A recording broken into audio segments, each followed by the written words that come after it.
আমরা এখন এসএসসির যেহেতু কোনো সম্ভাবনা এখন কবে হবে সেই হিসাবে কোনো খবর আমাদের কাছে নেই, সেজন্য আমরা একটু কেবিএস এর প্রিপারেশনটা করি। কারণ কেবিএস মোটামুটি মোরলেস 1-2 বছর অন্তর অন্তর এবং এমনকি 2 বছর 3 বছর অন্তর অন্তর প্রতিবারই কেবিএসটা ঠিক মতো হয়। এবং কেবিএস এ আমাদের প্রচুর ছেলেমেয়েরা কিন্তু ওয়েস্ট বেঙ্গল থেকে কেবিএস এ ক্র্যাক করে এবং তারা ভালো একটা সাকসেস পায়। জাস্ট কিছু একটু তোমাদের তোমরাও যে কেবিএস না পড় এমন কিছু নেই, তেমন একটা যে খুব বিরাট কিছু তেমন না। জাস্ট সেখানে কেবিএস এর প্যাটার্নটা কেমন, সিলেবাসের কোশ্চেন কেমন, সেই সম্পর্কে আগে একটা পরিষ্কার যদি ইত্যাদি সম্পর্কে যে তোমাদের পরিষ্কার ধারণা থাকে। কারণ এসএসসি নর্মাল যে এসএসসি গুলো হচ্ছে আমাদের, সেই এসএসসি আর কেবিএস এর প্যাটার্ন, কেবিএসটা কিছুটা চেঞ্জ হয়েছে কারণ কিছু মার্কস ভিত্তিক কিছুটা চেঞ্জ হয়েছে, সেগুলো বলবো তোমাদেরকে। তাহলে ওদের কিছুটা ডিফারেন্স, প্রিপারেশনটা আর কেবিএস এর প্রিপারেশনটা একটু ডিফারেন্স। সেই ডিফারেন্স গুলোকে তোমাদেরকে ভালো করে বুঝতে হবে।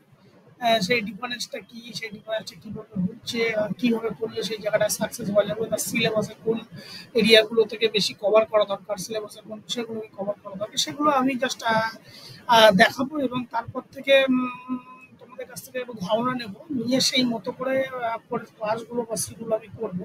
তোমাদেরকে আগে কেবিএ সম্পর্কে কিছু কথা বলি, তোমরা দেখো।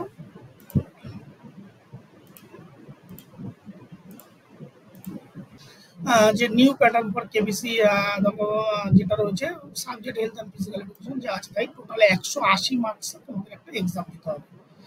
180 মার্কের এক্সাম। এখানে কি টোটাল নাম্বার অফ কোশ্চেন কিন্তু 180টা থাকে, তার মানে প্রত্যেকটা কোশ্চেন তোমাদেরকে 1 নাম্বার করে বিলং করছে। কিন্তু এই 180টা কোশ্চেন লাভ করার জন্য তোমাকে 3 ঘন্টা মাত্র সময় দেওয়া হবে, যে 3 ঘন্টা সময়ের মধ্যে 180টা কোশ্চেন তোমাকে করতে হবে। এবং মিডিয়াম অফ এক্সামিনেশন কি আছে, ইংলিশ অথবা হিন্দিতে তুমি তোমার যে সাবজেক্ট সেই ল্যাঙ্গুয়েজগুলো তুমি ইংলিশে পেতে পারো বা হিন্দিতে তুমি দেখতে পারো। আর type of question objective type সেগুলো তোমরা জানো। কিন্তু বিষয়টা হচ্ছে এই যে পরীক্ষাটা হচ্ছে, আচ্ছা এটা আমি লিখে দিই। সেখানে দেখো এখানে 3টে পার্টে কিন্তু তোমাদের পরীক্ষা হয়, পার্ট 1, পার্ট 2, পার্ট 3। এই 3টে পার্টে তোমাদের কিন্তু কেবিএস এক্সামটা হয়। কেমন ভাবে এক্সাম হয়, প্রথম যেটা পার্ট 1 সেখানে দেখো জেনারেল ইংলিশ পেপার থাকে আর একটা জেনারেল হিন্দি পেপার থাকে। এই দুটোতে কিন্তু কোয়ালিফাই মাস্ট করতেই হবে, মানে কম্পালসারি বলতে পারো। এখানে আগে ছিল এখানে 10 মার্কস করে, এখন সেটা বেড়ে হয়েছে 15। মানে তোমাকে জেনারেল ইংলিশের একদম 15টা প্রশ্ন থাকবে, সেখানে 15 মার্কসের, আর একটা হিন্দি থাকবে 15টা, সেখানেও তোমাকে 15 মার্কস। আর কি থাকবে, যে পার্ট 2-তে চলে গেলাম। পার্ট 1-এ কিন্তু শুধুমাত্র এই ল্যাঙ্গুয়েজ গ্রুপ দুটোই থাকবে। সেক্ষেত্রে তোমার ল্যাঙ্গুয়েজ বাংলা, কিন্তু এখানে বাংলার কোনো অপশন নেই, এখানে তোমাকে হিন্দি কিন্তু কোয়ালিফাই করতেই হবে। এটা গেল পার্ট 1। পার্ট 2-তে কি আছে, general awareness and current affairs related to subject, অর্থাৎ তোমার যে সাবজেক্ট সেই সাবজেক্টের সাথে সম্পর্কযুক্ত এরকম কারেন্ট অ্যাফেয়ার্স আসবে, যেটাতে কিন্তু ম্যাক্সিমাম 20টা প্রশ্ন থাকবে এবং তোমাকে 20 নাম্বার কিন্তু তোমাকে পেতে হবে না, সরি 20টা প্রশ্ন হবে 20 মার্কস। আসলে তার সাথে কি থাকবে, কিছু রিজনিং অ্যাবিলিটি থাকবে, সেটাও 20টা থাকবে 20 মার্কসের জন্য। আর কম্পিউটার লিটারেসি, বেসিক কম্পিউটারের নলেজগুলো থাকবে, সেখান থেকে 10 মার্কস। 10টা প্রশ্ন 10 মার্কসের। এই হচ্ছে তোমাকে পার্ট 1 আর পার্ট 2। এবার পার্ট 3 থেকে, পার্ট 3-তে তোমাকে সাবজেক্ট, তোমার যে সাবজেক্ট আছে, ধরো সাবজেক্ট ফিজিক্যাল এডুকেশন, সেই ফিজিক্যাল এডুকেশন তোমার এখানে 100টা প্রশ্ন তোমাকে থাকবে। এই 100টা প্রশ্ন 100টা মার্কস, এই টোটাল হচ্ছে 180 মার্কসের এক্সাম হবে তোমাকে, যেটা 3 ঘন্টার মধ্যে প্যাটার্ন। আগে এই কি ছিল, আগে এই ইংলিশ আর হিন্দিটা 10 মার্কসের ছিল, সেটা এখন চেঞ্জ হয়ে তোমাকে 15 মার্কসের হয়েছে। এবার দেখো এখানে একটা জিনিস দেখিয়েছি যে পার্ট 1 সেম কথাগুলো এখানে লিখেছি। পার্ট 1-এ 30টা প্রশ্ন 30 মার্কস, পার্ট 2-তে 50টা প্রশ্ন থাকছে 50 মার্কস, এবং পার্ট 3-তে হচ্ছে 100 প্রশ্ন 100 মার্কস। এই 100টা প্রশ্ন এটা কিন্তু তোমার সাবজেক্ট ভিত্তি করে হচ্ছে। মানে এই সাবজেক্টটাকে যদি তুমি ভালো করে পড়াশোনা করো, তাহলে কিন্তু ইজিলি এই সাবজেক্ট থেকে তোমাকে 60 to 60 থেকে 70 নর্মাল, খুব বেশি পড়াশোনা করতে হয় এমন ব্যাপারটা না। 60 টু 70 কিন্তু ইজিলি তুমি এই সাবজেক্টটা যদি ভালো করে পড়ো তাহলে কিন্তু তুমি অবশ্যই কেবিএসটা কোয়ালিফাই করতে পারবে। খুব বিশাল কিছু এমন ব্যাপারটা না। সেই সাথে সাথে তোমার এই কারেন্ট অ্যাফেয়ারের নলেজগুলো রাখতে হবে, আর হচ্ছে ল্যাঙ্গুয়েজ বা ইংলিশ আর হিন্দিতে তোমাকে কিছু মার্কস করবে। তাহলে কি হবে, তাহলে তোমার যে টার্গেট এই টোটাল যে 180, সেই 180তে তুমি মোটামুটি 60% অ্যাবভ তুমি যদি নাম্বার করো তাহলে তুমি অবশ্যই সাকসেস হয়ে যাবে। সেই কথাগুলোই আমি তোমাদেরকে বলেছি। এইবার হচ্ছে দেখো কোথা থেকে স্যার শুরু করবো। এই স্যার আপনার এতগুলো তো বিষয় আছে, পার্ট 1, পার্ট 2, পার্ট 3, যে 3টে প্যাটার্নে তোমাদের এক্সাম হয়। আমি তোমাদেরকে আগের স্লাইডে দেখা দিয়ে পার্ট 1, পার্ট 2, পার্ট 3, তাহলে স্যার শুরুটা করবো কোথায়? আমি বলবো দেখো এই যে পেপার পার্ট 1 এর মধ্যে যে ল্যাঙ্গুয়েজ গ্রুপ আছে, এইগুলোকে যে তুমি খুব বেশি শুরু করে এগুলোর পেছনে যদি সময় এক্সপেন্ডিচার করো তাহলে তোমার আসল যে টার্গেট, যেটার স্ট্রেংথ বেশি, যেটার প্রতি তোমার নলেজ বেশি, যে জায়গাটাকে তুমি ক্যাপচার করতে পারবে, সেই জায়গাটাকে সবার আগে তুলে ধরো মানে সেইটার প্রিপারেশন আগে নাও। এই জন্য আমি বলছি সবার আগে প্রিপেয়ার হও পেপার 3টা, কারণ এইটার প্রতি তোমার দখল আছে। এইটাকে যদি তুমি ভালো করে প্রিপেয়ার হয়ে নাও তাহলে কিন্তু অটোমেটিক্যালি পার্ট 2 কিছুটা অংশ হয়ে যাবে। তারপরে সবার শেষে পার্ট 1 ল্যাঙ্গুয়েজ গ্রুপগুলো প্রিভিয়াস যে কোশ্চেন কেমন আসছে সেইগুলো দেখে, বা হিন্দি লেখাটা, কিছু হিন্দি পড়াটার অভ্যাস, সেই জাতীয় এইগুলো কিন্তু একদম বেসিক প্রশ্ন আছে, যে ইংলিশ বা হিন্দি থেকে আরামসে ওগুলো পাস মার্কস তোলা যায়। ওখানে খুব একটা বেশি যে টাফ কিছু আসে এমন না, একদম সিম্পল প্রশ্ন আসে। সেই জন্য যেটার প্রতি তোমার দখল বেশি সেই দখলটাকে আগে কভার করো। তাহলে কি করবে, সবার আগে টার্গেট হচ্ছে তোমাকে পেপার 3টা ভালো করে তোমাকে পড়তে হবে। যে সিলেবাস ফর পেপার 2, এই সরি পেপার 3 হবে, তাই? তাহলে এই পেপার 3টা তোমাকে ভালো করে যদি কমপ্লিট করো তাহলে কিন্তু ইজিলি এখান থেকে তুমি ম্যাক্সিমাম কি বলেছিলাম 60, মানে 100টা প্রশ্ন থাকবে, সেখান থেকে 60 বা 70 যদি তুমি পাও তাহলে কিন্তু ইজিলি তুমি কেবিএস কোয়ালিফাই করবে। তাহলে এই 60 থেকে 70 তোমাকে পেতে গেলে এই সাবজেক্টটাকে পড়তে হবে। এবার মজার বিষয় হচ্ছে এই সিলেবাসটা কি আছে। দেখো এখানে যেটা কেবিএস এর যে সিলেবাস দেওয়া আছে, সেখানে একদম আপডেটেড সিলেবাস যেখানে আছে, সেখানে একটা কথা একদম সিলেবাসের শুরুতেই লেখা আছে। আমি ওই কথাটাকে ওই জন্য স্কিপ করিনি, আমি রেখে দিয়েছি।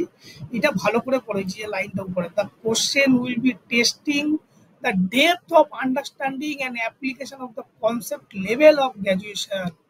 ভালো করে এটাকে বোঝার পরে, এটা কিন্তু একদম কোনো সিলেবাসের মধ্যে এরকম লেখা থাকে আমার দেখা নেই।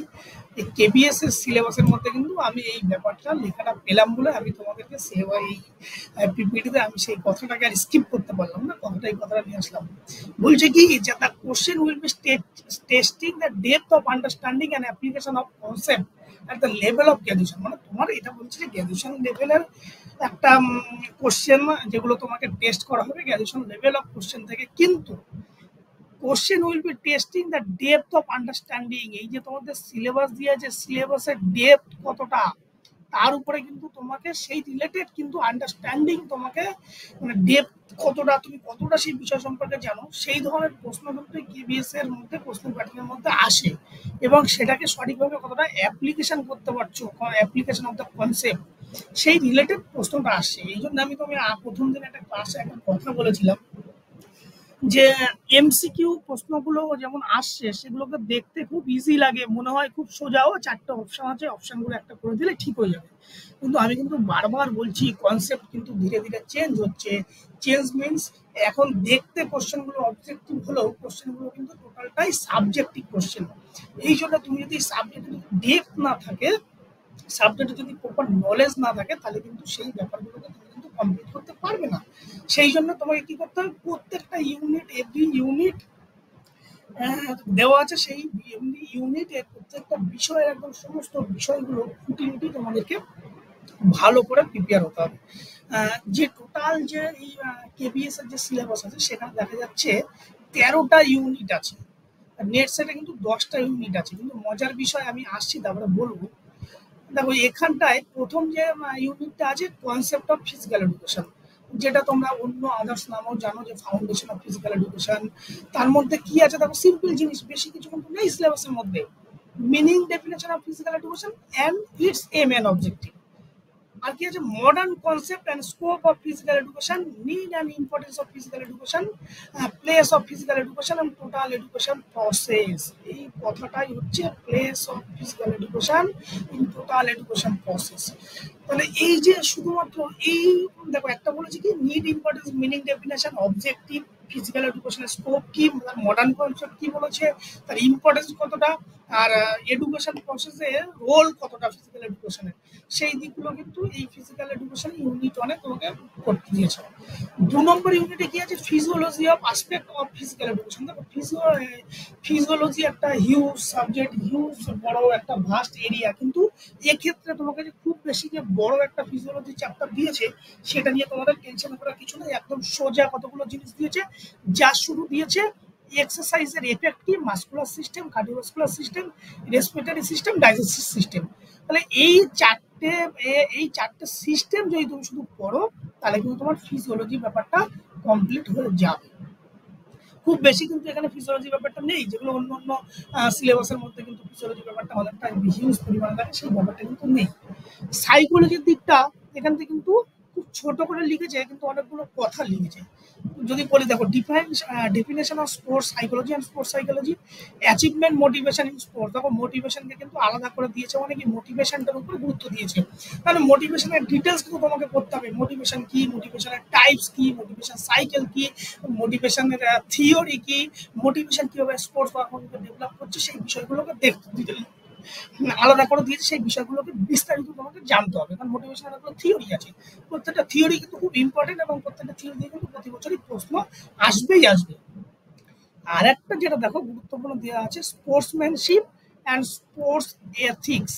একজন স্পোর্টসম্যানশিপের কি কি ক্যারেক্টারিস্টিক হওয়া উচিত এবং তার স্পোর্টস এথিক্স কি, এইগুলোর মধ্যে কিন্তু স্পোর্টস স্পেকটেটার, স্পোর্টস পারফরমেন্সের জন্য আদার্স যে সাইকোলজিক্যাল ভেরিয়েবল, সেই সমস্ত বিষয়গুলো কিন্তু এখানে ঢুকে যাচ্ছে। সেই বিষয়গুলো কিন্তু তোমাকে ভালো করে পড়তে হবে। তাহলে সাইকোলজির যে খুব বেশি দেখো মেনলি জোর দিয়েছে কোনটা, অ্যাচিভমেন্ট, মোটিভেশনটার উপরে জোর দিয়েছে। তাছাড়া কিন্তু এর বাইরে আর কিচ্ছু নেই। এবার ইউনিট 4 দেখো, ফিজিক্যাল ফিটনেস অ্যান্ড ওয়েলনেস। এইটা সব সিলেবাসের মধ্যেই থাকে, এখানে সিম্পল কিছুই নেই। Importance of physical fitness and wellness, তার factor affecting of physical fitness wellness, principal, development of mental health, আর জগিং, সাইকেলিং এক্সেট্রা। এই জাতীয় নর্মাল যে physical fitness and motor fitness কি বলছে, তার কোন কোন ফ্যাক্টরগুলো কাজে লাগে, প্রিন্সিপাল কি, এই জাতীয় দেওয়া রয়েছে, এর বেশি কিচ্ছু নেই। সিলেবাস কিন্তু খুব একটা হিউজ কিছু সিলেবাস তেমন কিন্তু নয়, কিন্তু সেই যে পার্টিকুলার টপিকগুলো আছে সেগুলোকে তোমাকে একটু ডিপলি পড়াশুনো করতে হবে। এবার দেখো ট্রেনিং মেথড, যেটাকে আমরা স্পোর্টস ট্রেনিং নামে পরিচিত, তোমরা যেগুলোর সাথে খুব ভালোভাবে পরিচিত, সেখানে কিন্তু এখানেও খুব বেশি কিছু আছে নেই। এখানে মিনিং কনসেপ্ট বলেছে, স্পোর্টস ট্রেনিং কাকে বলে, তার আর এখানে দেখো ট্রেনিং স্ট্রেংথ ডেভেলপমেন্ট, মানে এই একটা স্ট্রেংথ তোমাকে ভালো করে পড়তে হবে। স্ট্রেংথের যে বিভিন্ন ভাগ, আইসোমেট্রিক, আইসোকাইনেটিক, আর কি বলেছে এন্ডুরেন্স ডেভেলপমেন্ট, মানে এন্ডুরেন্সটা তোমাকে ভালো করে পড়তে হবে। তার মধ্যে যে কন্টিনিউয়াস মেথড, ইন্টারভাল মেথড, পার্সেলেট মেথড ইত্যাদি। আর একটা দিয়েছে হচ্ছে তোমাদের স্পিড ডেভেলপমেন্ট, তার যে ফেজগুলো আছে সেইগুলো। তাহলে দেখো স্পোর্টস ট্রেনিং এ কিন্তু বিরাট কিছু বিষয় কিন্তু নেই, শুধুমাত্র 3টে বিষয় তোমার কিন্তু এখানে দেওয়া আছে। একটা হচ্ছে স্পিড, একটা হচ্ছে স্ট্রেংথ, আর একটা হচ্ছে এন্ডুরেন্স। তাহলে এই 3টে যদি করো তাহলে কিন্তু স্পোর্টস ট্রেনিং ব্যাপারটা কিন্তু তোমার ইজিলি কমপ্লিট হয়ে যাবে। খুব বেশি কিন্তু সিলেবাস নেই, খুব সংকীর্ণ সিলেবাস। তারপরে আসছে sociological aspect of physical education. যে সোশ্যাল ফ্যাক্টর তোমরা যখন পড়েছিলে সাইকোলজির সাথে এটা একসাথে করা ছিল, সেটা আলাদা করে এখানে দিয়েছে, যে সোশ্যোলজিক্যাল অ্যাসপেক্টগুলো ফিজিক্যাল এডুকেশন কি কি, গেমস আর স্পোর্টসে কিভাবে কাজে লাগছে, সেই ব্যাপারগুলো কিন্তু দিয়েছে। এইবার আসছে যেটা হচ্ছে মোস্ট ইম্পর্টেন্ট জায়গা, যেখান থেকে প্রতি বছর ভ্যারাইটিস অফ প্রশ্ন হয়ে থাকে, history of the games and sports, unit 7। এটাকে 4টে স্টার মার্কস দিয়ে রাখো। এইখান দিয়ে কিন্তু প্রতিবার ভিউজ টাইপ অফ প্রশ্ন আসে। এখানে দেখো তোমাকে লিখা রয়েছে games and sports student choice, latest general rules of games and sports. তাহলে যত ধরনের গেমস অ্যান্ড স্পোর্টস ফিজিক্যাল এডুকেশনে পড়ছো সেগুলোর কিন্তু একদম যে রুলস রেগুলেশন সেগুলো কিন্তু তোমাকে ভালো করে তোমাকে জানতে হবে।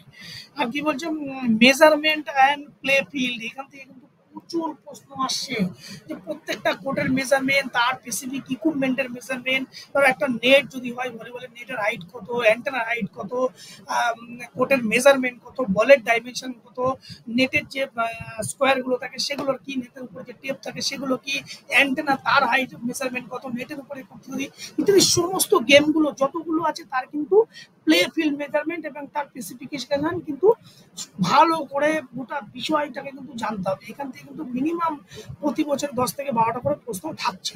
সেই সাথে সাথে sports equipment, fundamental skill of games and sports technology. তাহলে এই যে তার যে স্কিলগুলো আছে সেই স্কিলগুলো সম্পর্কে তোমাকে জানতে হবে, কারণ স্কিলগুলোর স্টেপগুলো তোমাকে ফেজগুলো আছে, যে একটা ধরো একটা লং জাম্প করতে গেলে কতগুলো ফেজে হয়, হাই জাম্প করতে গেলে কি কি ফেজে করতে হয়, শর্টপাট করতে গেলে কি কি টেকনিক থাকে, তার স্টেপগুলো কতগুলো, কি কি পরপর স্টেপিং, এইগুলো থেকে কিন্তু প্রতি বছর সিকুয়েন্স অনুযায়ী প্রশ্ন আসতেই থাকে। তারপর তোকে এর সাথে একটা কিছু জুড়ে দিয়েছে কি, important tournament, venue, sports personality, sports award. তাহলে দেখো ইম্পর্টেন্ট টুর্নামেন্ট, এখানে কিন্তু তাহলে তোমাকে এর মধ্যে টুর্নামেন্ট করতে পড়তে হবে, কত ধরনের টুর্নামেন্ট হয়, টুর্নামেন্ট কত প্রকার, কি কি সেগুলো সুবিধা অসুবিধা সমস্ত কিছু কিন্তু এই বিষয়গুলোর মধ্যে কিন্তু পড়তে হচ্ছে। আর কি হচ্ছে স্পোর্টস পার্সোনালিটি, সেটা পড়বে। এই আর একটা খুব গুরুত্বপূর্ণ স্পোর্টস অ্যাওয়ার্ড। তোমরা জানো খেলোয়াড়দের বিভিন্ন প্রকার অ্যাওয়ার্ড দেওয়া হয়, সেই অ্যাওয়ার্ডগুলো তোমাদেরকে ভালো করে পড়তে হবে। এটা কি করতে হবে, এই অ্যাওয়ার্ডগুলো করার সময় যদিও আমি তোমাদেরকে যখন পড়াবো বলে দেবো, একদম সিকুয়েন্স অনুযায়ী প্রত্যেকটা গেম ধরে ধরে আমরা সিকুয়েন্স অনুযায়ী সাল অনুযায়ী এটাকে সাজিয়ে দেবো। সেই অনুযায়ী তোমার কাছে ওই ম্যাটেরিয়ালটা রাখবে, তাহলে এইটা প্রতিদিন তুমি একদিন করে দেখলেই দেখবে আস্তে আস্তে আস্তে আস্তে এই জিনিসটা তোমার মুখস্থ হয়ে যাবে। এই স্পোর্টস অ্যাওয়ার্ড থেকে কিন্তু প্রতি বছর মিনিমাম 2টো করে প্রশ্ন থাকবেই থাকবে, এর কোনো ভুল নেই। এই জন্য এই ইউনিট 7টাকে আমি তোমাকে 4টে স্টার মার্কস দিয়ে দিতে বলেছি।